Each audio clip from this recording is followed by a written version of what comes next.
History of Karnataka. Origin and antiquity of the name Karnataka. The Karnataka country, for the purposes of its history, has been taken to comprise that part of Dakshinapatha which extends from the Godavari in the north down to the Kaveri in the south, bordered on the west by the Arabian Sea and in the east extending approximately to 78 latitude. The Kavarajamaga informs us that in the 9th century AD, there were 4 important countries where Kannada was spoken in all its purity, viz., Pulagir, Onkunda, Kapana and Kisuvalal. It is necessary therefore to determine the origin of the term Karnataka and to know how ancient is the concept of Karnataka.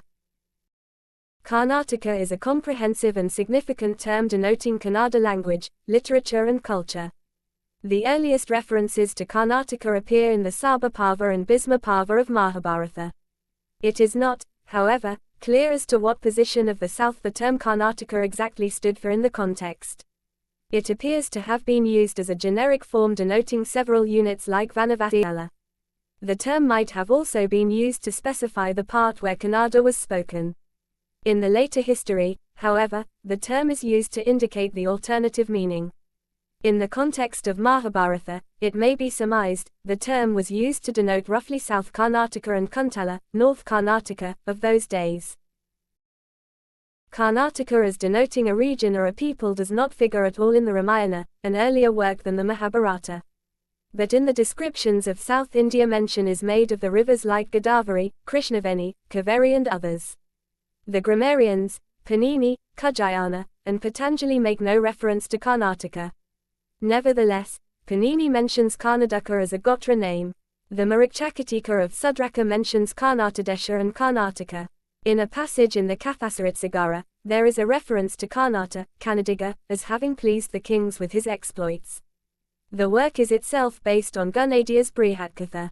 It is possible to hold that the word, Karnata, must have appeared in the work which is lost to us now. The Tamil epic Silapadikaram mentions Karanada while in the Velvakudi copper plate occurs the word Karanadagam. These appear to be Tamil variants of Karnata and Karnatakam in Kannada. Varahamahara in his Brihatkatha mentions the name Kanta, while Rajashekara in his Kavyamimamsa mentions the name Karnata to indicate the people. The Matsya and Skanda Puranas have called the Kannada country Kana, Karnataka, Karnataka. Even the Markandeya Purana makes mention of Karnataka. Inscriptions of Karnataka indicate the use of the word.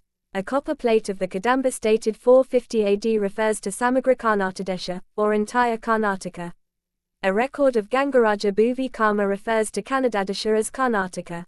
The term Karnataka has been used in several places with reference to the kings and cousins. Bilhana in his Vikramankadevacharita refers to Vikrama Ditya as the moon of Karnataka.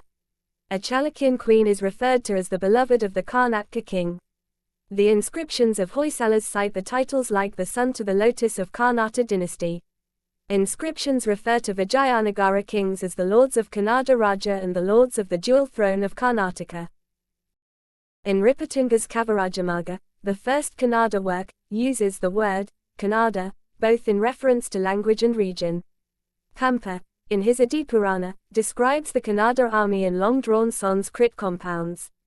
Even Chandombudi of Nagavarma, the earliest Kannada prosody, refers not only to Karnataka but also to the classification of special Kannada meters, under the title Karnataka Vishaya Jati.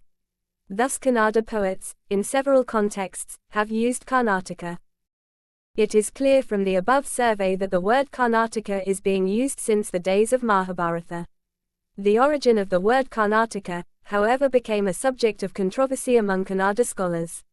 According to Harris, the people of Karnataka are apparently referred to in one of the seal inscriptions of Mohenjo-daro as one of the ancient tribes of the land.